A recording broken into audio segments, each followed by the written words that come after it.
On a peu l'occasion d'être spectateur du quotidien d'une classe. Brute, sans phare, fait de perfection et d'imperfection, de coups de génie et d'imprévus. Parce qu'on pense que le réel des classes est le meilleur terrain de réflexion et d'amélioration pour nos pratiques d'enseignement, nous vous ouvrons leurs portes. Nous vous invitons à découvrir ces outils pédagogiques afin qu'ils deviennent les vôtres. Bienvenue dans la saison 3 d'Être Prof, le podcast. Une série audio dans laquelle enseignantes et enseignants vous partagent leurs pratiques du quotidien, de la maternelle au lycée. Épisode 34. Identifier les compétences à mobiliser à partir d'un sujet. Afin de familiariser ses élèves avec ce qu'on attend d'eux lors du bac d'anglais, Francine, enseignante en terminale à Saint-Ouen-de-l'Aumône, présente à ses élèves le barème de notation. De là, les plus petits pas se dessinent pour les jeunes bacheliers pour aller à la rencontre de ces attentes et ainsi améliorer leur production pour s'approcher au plus près du prescrit. Bonjour Francine. Bonjour Nathalie. On va regarder ensemble sur cette heure, en fait tout simplement avec la grille de notation, comment vous allez pouvoir soit vous rassurer, soit vous mettre un petit coup de boost pour que en fait, vous colliez exactement à ce qu'on attend d'un élève de terminale avec la grille du bac, et donc d'un candidat au bac. Quand on est un candidat, quand on passe un concours par exemple, alors ça c'est un examen, il faut savoir à quelle sauce on va être mangé en fait. Quelles sont les compétences que l'on attend de nous, quelles sont les choses importantes. Alors passer 1 heure avec du futur bachelier, c'est une réelle expérience pour moi. Merci de m'offrir cette opportunité. Est-ce que tu veux bien nous présenter l'activité à laquelle on a assisté ? Alors, nous sommes partis avec... c'était un demi-groupe de Terminal Bac Logistique, donc on appelle ça les T-Backlogs, qui en fait ont tous travaillé sur une tâche finale, qui est une préparation en fait à l'oral d'anglais qu'ils vont avoir à faire. Donc nous avons travaillé sur la grille de notation de la partie B de leur épreuve d'anglais, c'est-à-dire la partie où ils vont s'exprimer à l'oral. Et c'est scindé en 2 parties. La première, c'est l'oral en continu, et la deuxième partie, c'est l'oral en interaction. Donc l'oral en continu, c'est comment est-ce que nos élèves, pour devenir des candidats, doivent répondre à des exigences, on va dire institutionnelles, d'une grille de bac. Donc, en s'appuyant sur ce qu'ils ont fait, on a essayé de voir comment ils se positionnaient dans la grille de degrés de notation de la grille de bac et voir comment ils allaient pouvoir monter dans la grille et surtout éviter d'avoir peur parce que c'est un des points les plus importants chez eux. Ils ont peur, ils pensent qu'avec leur prononciation, ils ne vont pas y arriver. Le sujet de bac, il est déjà déterminé ? Il me semble avoir entendu poindre comme ça le sujet, c'est-à-dire qu'on sait de quoi va traiter ce sujet. Alors en fait non, parce que chaque candidat peut choisir un sujet de son choix. Il doit rendre compte d'une activité faite en classe, mais ça peut être une activité professionnelle qu'il va détailler en anglais, tout simplement pendant son stage par exemple, il va développer quelque chose. Ça peut être une thématique qu'on a fait en anglais, donc on a fait sur le cinéma, sur les séries télé. On a fait aussi sur les chansons engagées, on a fait sur l'histoire des Noirs américains, on a fait sur les super-héros. Bref, on a balayé beaucoup de thématiques qui peuvent s'imbriquer les unes dans les autres et nourrir en fait leur réflexion. Et donc, ils doivent décider d'une thématique et la présenter. Tu fais le choix de partir de leurs difficultés. Sur la préparation de votre, on va dire, sujet de bac. Parce qu'on s'entraîne depuis le début où vous êtes censé me rendre des pistes sonores. Qu'est-ce qui vous pose problème ? De parler, de bien avoir l'accent. La prononciation. Ouais, la prononciation. Et avoir aussi le temps. Parce que quand j'écrivais quelque chose, quand j'essayais d'écrire quelque chose en anglais, et j'ai fait la piste sonore, je faisais 1 minute 30, 1 minute 35. Ouais. Et c'était ça le problème. Tu saurais les catégoriser ? Alors la difficulté, c'est la prononciation. La difficulté, c'est agencer les mots et manquer de vocabulaire. C'est ce qu'ils ont dit. Ils ont aussi mis en lumière la longueur de leur prise de parole, en fait. Ils ont à chaque fois peur de ne pas parler suffisamment, de ne pas, en fait, produire suffisamment de phrases correctes en anglais. Tu leur proposes une grille de notation Ça, c'est la grille de notation que votre jury d'examen va avoir sous les yeux et va compléter pour l'examen. On va s'intéresser à votre préparation personnelle pour le bac, c'est-à-dire ce qui est noté sur 4 points dans la colonne de gauche. Qui me lit le degré 1 ? Allez, je vous écoute. S'exprimer à l'aide des mots isolés, d'expressions et ou d'énoncés très courts. Stéréotype avec de nombreuses pauses. S'exprime dans une langue peu ou partiellement compréhensible. S'exprime en prenant exclusivement appui sur éventuels supports de présentation. J'ai compris que c'était la grille de notation qui est utilisée à l'oral du bac. C'est quoi ton intuition de travail à ce moment-là, de leur présenter la grille et de travailler à partir de cette grille ? En fait, c'est dans un premier temps de les rassurer. C'est-à-dire que de leur permettre de voir que malgré la faible image positive qu'ils ont d'eux-mêmes, ils ont des compétences, ils ont des facilités, mais ils ont peur. Parce que on va dire que le plus grand ennemi d'un élève ou même d'un apprenant en langue, c'est déjà lui-même, parce qu'il a peur du regard de l'autre. Il n'ose pas parce qu'on va se moquer de lui, il n'ose pas parce qu'il parle mal, il a un mauvais accent, donc les autres vont rigoler, etc. Et en fait, on s'empêche soi-même d'oser tout simplement parler à l'oral. Là, en leur démontrant que même dans le degré le plus haut, qui est le degré 4 de la grille, on ne leur demande absolument pas d'avoir une syntaxe parfaite, on ne leur demande pas d'avoir un accent parfait, on leur demande juste d'être compréhensible et que même s'il y a des erreurs, du moment que le sens n'est pas, on va dire, n'est pas faux, et du moment que l'idée elle est toujours là, on ne va pas les pénaliser. Ok, vous pouvez me donner le barème pour ça, pour un candidat qui parlerait en degré 1 ? 1 point ou 0,5 points. Voilà, on est sur quelque chose de très court, de pas du tout structuré, et ce ne sont que des mots. Des faux démarrages, c'est-à-dire qu'il y a un début de phrase et puis il n'y a plus rien. Et on attend doucement que en fait, les phrases arrivent, mais elles n'arrivent pas. En tout cas, on ne comprend pas tout ce que nous raconte l'élève. Derrière ce que tu dis, il y a un rapport à l'erreur et un rapport à la perfection qui est très fort, non ? Ils ont toujours pour image que de toute façon, c'est pas la peine d'essayer parce que j'y arrive pas. La plupart disent, moi j'aime pas l'anglais, de toute façon j'y arriverai pas. Donc ils se coincent tout simplement dans un schéma négatif.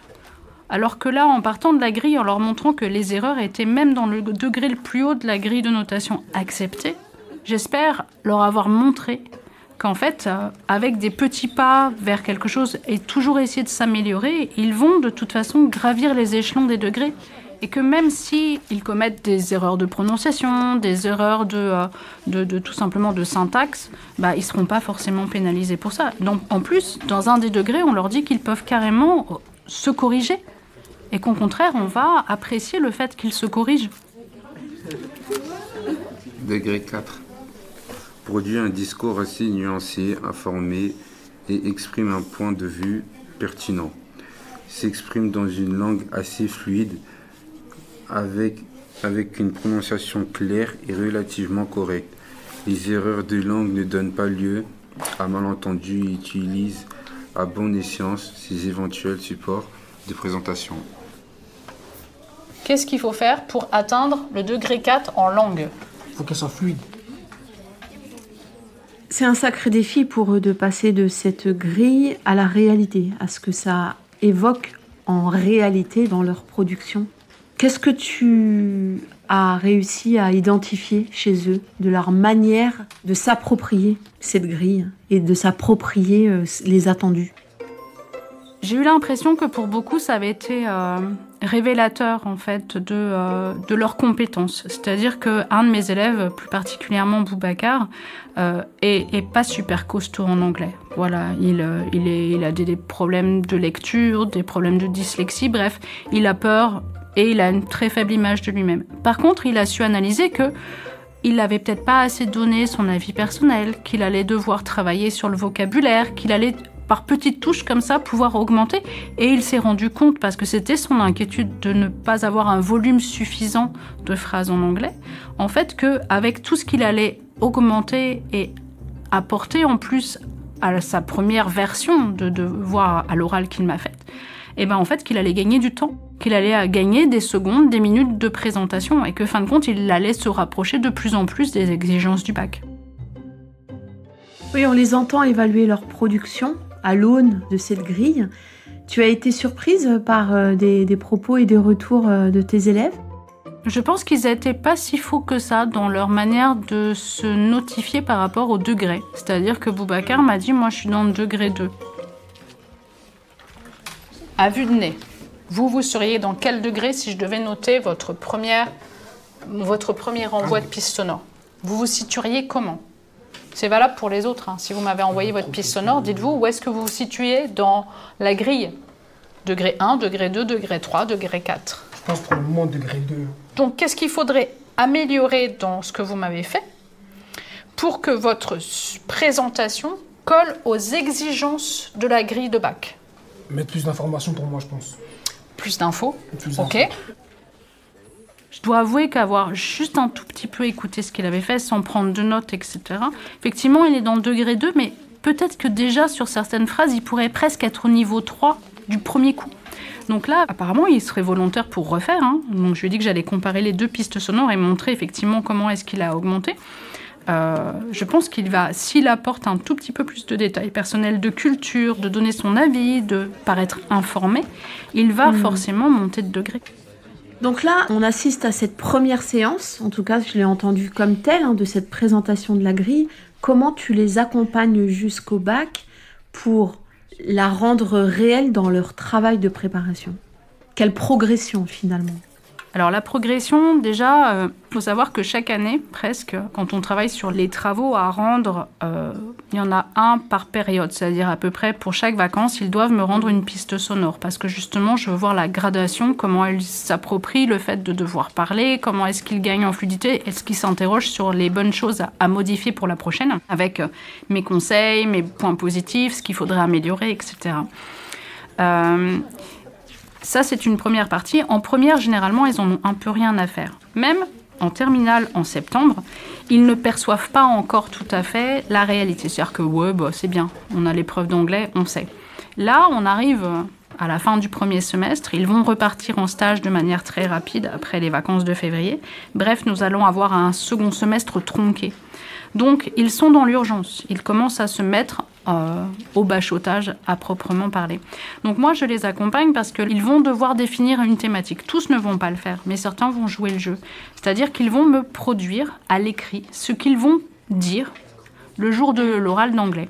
Moi, je vais corriger. Je leur demande de travailler sur Word parce que de me faire un interligne 1.5 pour que je puisse mettre des commentaires au fur et à mesure et pouvoir apporter des suggestions, leur demander d'améliorer, de peut-être voir des synonymes pour que ce soit plus pertinent, plus élaboré dans le vocabulaire choisi.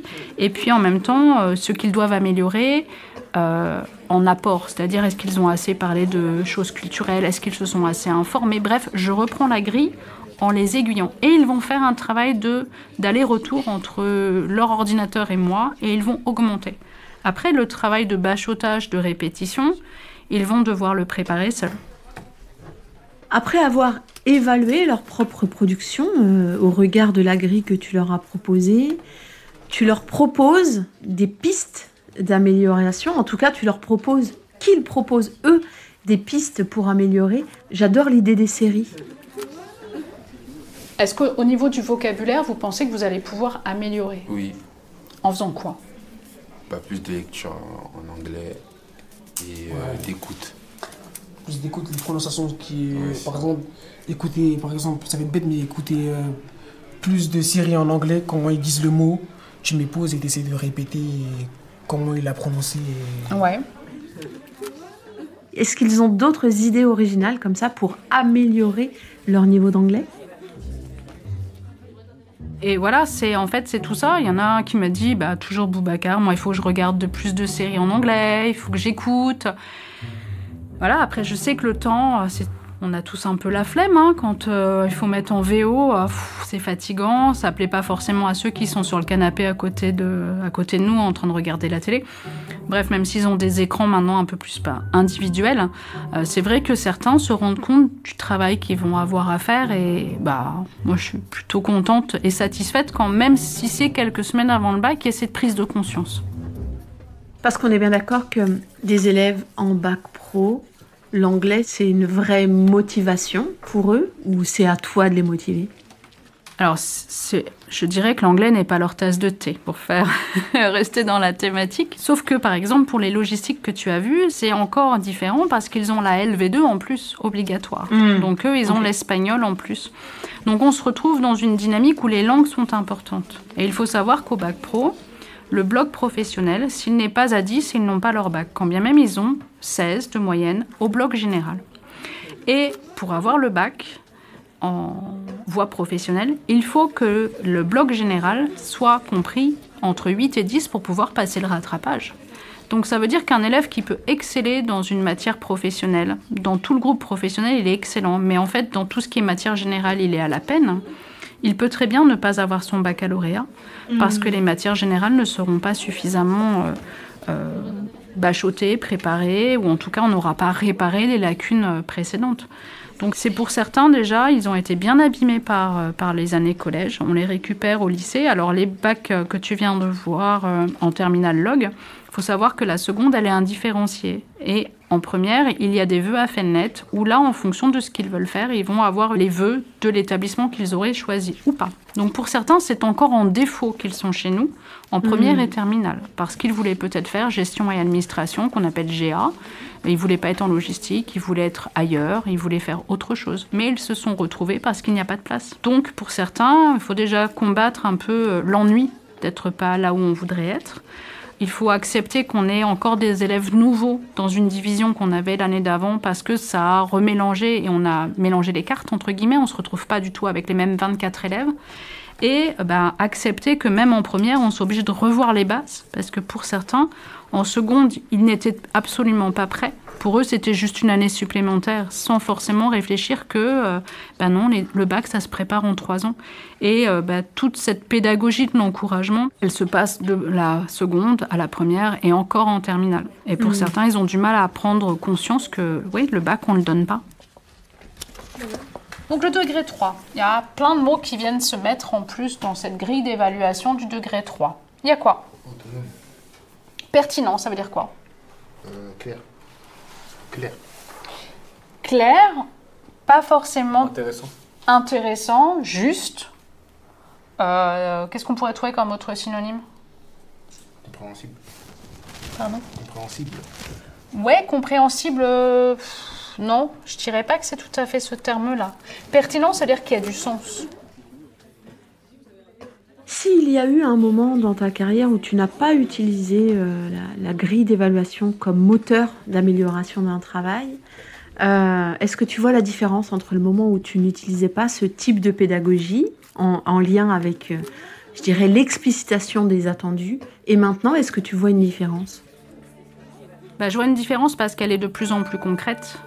Elle est de plus en plus efficace et elle banalise vraiment 3 domaines dans chaque degré, c'est-à-dire la langue, les idées et la relation avec le support qu'ils utilisent. Donc vraiment, on voit la différence, oui, quand on analyse bien cette grille et qu'on leur présente. Ils ne peuvent pas dire qu'ils ne sont pas au courant.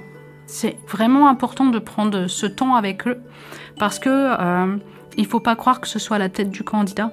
Non, on a des éléments à noter. Et que quand on hésite, que comme je leur ai dit, j'hésiterais entre 0,5 et 1, moi je mettrais 0,75, je suis obligée de valoriser le candidat et de lui mettre le demi-point supérieur. Donc il passe à 1. Donc ça veut dire que même si c'est pour moi encore un peu limite, la grille fait que ça va les favoriser. Mais oui, il y a une différence. Et du coup, ça donne à voir et ça donne à entendre qu'il y a des critères objectifs pour noter un élève. Voilà, c'est vraiment très codifié, on a vraiment une grille à remplir, ça prend du temps entre chaque candidat. Ça prend du temps, même entre la première et la deuxième partie. Pourtant, on aime bien enchaîner parce qu'on sait qu'il y a le stress, on essaie de faire en sorte que l'épreuve se passe et se déroule le mieux possible pour le candidat. Mais c'est vrai qu'entre chaque candidat, je prends énormément de notes et cela me permet après de revenir sur cette grille de notation pour noter au plus juste et vraiment tous les items de chacune des sous-parties du degré. On vous parle de quelle dimension là? Professionnel. Professionnelle et culturelle. Ça veut dire que si on prend l'exemple, par exemple, des séries télé, parce que l'année dernière, vous aviez travaillé sur les séries télé. Si on est là-dessus, qu'est-ce que vous allez devoir démontrer pour que ça corresponde à quelque chose de culturel? Des exemples. Des exemples, ouais, ça c'est quelque chose que vous allez fournir des éléments. Mais qu'est-ce qu'il faudrait faire? Vous n'avez pas d'idée? Par exemple, démontrer que les séries, c'est tendance. Est-ce que tu dirais que ces compétences, finalement, ce sont des compétences métacognitives, c'est-à-dire passer d'une grille d'évaluation et d'essayer de voir ce qu'il y a derrière pour s'améliorer? Est-ce que tu le mettrais sur ce registre-là? Oui, ça me paraît évident parce que quand on sait sur quoi on va être noté, en fait, les attendus, on est capable de beaucoup mieux se préparer et déjà d'avoir un peu moins peur. Je mets ça en parallèle souvent avec le permis de conduire. On va être noté sur de la conduite, sur la gentillesse que l'on peut apporter aux autres usagers, dans son milieu, etc. On va être noté sur les contrôles. On sait exactement vers quoi l'examinateur, en plus maintenant c'est une grille de points, encore plus pour le permis de conduire, donc c'est très très codifié aussi. C'est rassurant. On sait vers quoi est-ce qu'on doit tendre et je pense que c'est nécessaire que les candidats sachent exactement et connaissent les grilles. Est-ce que vous pensez qu'avec cette fiche-là, maintenant, vous seriez rassuré par rapport à l'envoi de votre fichier? Je sais que Boubacar, vous me l'avez envoyé. Ouais, moi, Ouais. Est-ce que vous pensez qu'avec ça, maintenant, vous pourriez le refaire? Ouais, je pense. Est-ce que vous comprenez comment améliorer votre piste sonore? Déjà, mettre plus de détails sur la chanson que j'ai présentée. Sur la chanson engagée. Faire quelques pauses, non pas quelques pauses, enfin, des fois, il y a des mots, la prononciation, améliorer la prononciation. Du coup, on mettra dans les notes de l'émission une ressource d'être prof sur justement ces compétences métacognitives qui sont de plus en plus mises en avant pour faire progresser nos élèves. Est-ce que tu utilises ce type d'approche avec des grilles critériées pour chacune de tes activités et pour chacun de tes niveaux? Alors, par rapport aux grilles de bac, je l'utilise en deuxième partie d'année avec les premières et avec les terminales. Ça, c'est évident. Pour les secondes, généralement, j'adapte. C'est-à-dire que je fais des degrés, mais je suis un peu plus large dans mes exigences. C'est-à-dire que c'est beaucoup moins précis. Par exemple, le rapport avec le support, je ne le mets pas parce que dans un premier temps, je sais très bien qu'ils vont lire et je leur laisse. Justement, j'ai bien précisé qu'il y avait cette différence entre l'entraînement et la réalité du bac. Et Boubacar l'a très bien dit. Il m'a dit, voilà, si j'étais devant vous, j'essaierais de pas lire parce que, voilà. Donc, ils ont parfaitement compris. Et aussi sur l'utilisation du support. Ouais, mais là, à la limite... Parce que là vu que je vous avais pas en face de moi, ouais. Je pouvais me permettre de lire que le support. Mais si j'étais avec vous, si j'étais en face de vous, je pense que je serais minimum degré 1. Parce que je serais en train de lire mon support. Donc pour les secondes, généralement, je fais des grilles de notation, mais qui sont adaptées. Parce que je n'ai pas les mêmes exigences, évidemment, entre la seconde, la première et la terminale. Il faut une gradation. Pour finir ces questions, est-ce que si tu fais un flashback sur la lycéenne que tu étais, est-ce que tu savais ce qu'on attendait de toi à l'école, au lycée? Non, dans le sens où c'était une dissertation. Et la dissertation, c'était drôlement plus aléatoire. Parce que, en fonction de comment j'avais traité le sujet, si j'étais hors sujet, c'était même pas la syntaxe qui était notée, même pas les formulations de phrases, le vocabulaire choisi. Même si je sais qu'il y avait des recommandations, comme dans toutes les épreuves, on recommande, on adapte, les inspecteurs nous demandent de valoriser telle et telle chose, de valoriser n'importe quel effort du candidat vers telle et telle notion. Moi, j'avais vraiment l'impression que, comme pour les concours, c'est-à-dire que une dissertation, on tombe après une copie médiocre et on a écrit quelque chose de moyen, du coup, on va avoir une bien meilleure note que passer derrière une copie excellente où là, on sait que ça va pas être la même chose. Donc c'est même si en bac professionnel, il y a cette partie écrite, mais là aussi, on met des critères très serrés. Et à chaque fois, ce sont des compétences qui sont sur 4 points. Donc le côté aléatoire, on va dire, il est sur moins de points que pouvait l'être la lycéenne que j'étais il y a maintenant un sacré paquet de temps. Et voilà, c'était plus, pas dire, c'était qui tout double. Voilà, ouais, j'avais un peu cette impression-là. Maintenant, votre mission, c'est de me reprendre ce que vous avez fait. Ok, de me mettre Boubacar, vous mettez piste numéro 2. Et moi, je vais écouter la différence. Et je vais vous dire, ouais, là, vous avez bien compris vers quoi il fallait tendre. Ceux qui ne me l'ont pas rendu, fort de tout ce qu'on a fait aujourd'hui, vous y allez à fond et vous m'envoyez le truc, s'il vous plaît, avant jeudi, parce que les notes se bouclent vendredi. Et si tu devais choisir d'incarner une super-héroïne quand tu es sur ce type d'activité, tu choisirais quelle héroïne ? Une héroïne ? Mary Poppins. Parce que j'aimerais...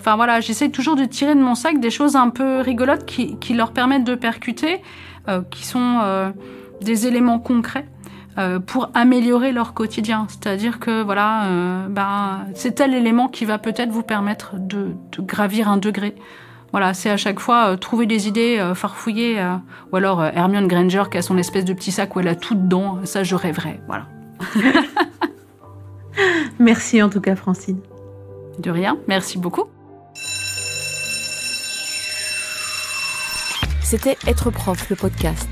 Une série audio animée par Nathalie Dreyfus, enregistrée par Yanis Dokuto, Théo Cancelli et Laurine Bonnefoy, montée par Jeanne-Marie Desnos, réalisée et mixée par Benjamin Masset et Yann Thierry, et produite par l'Acme Productions.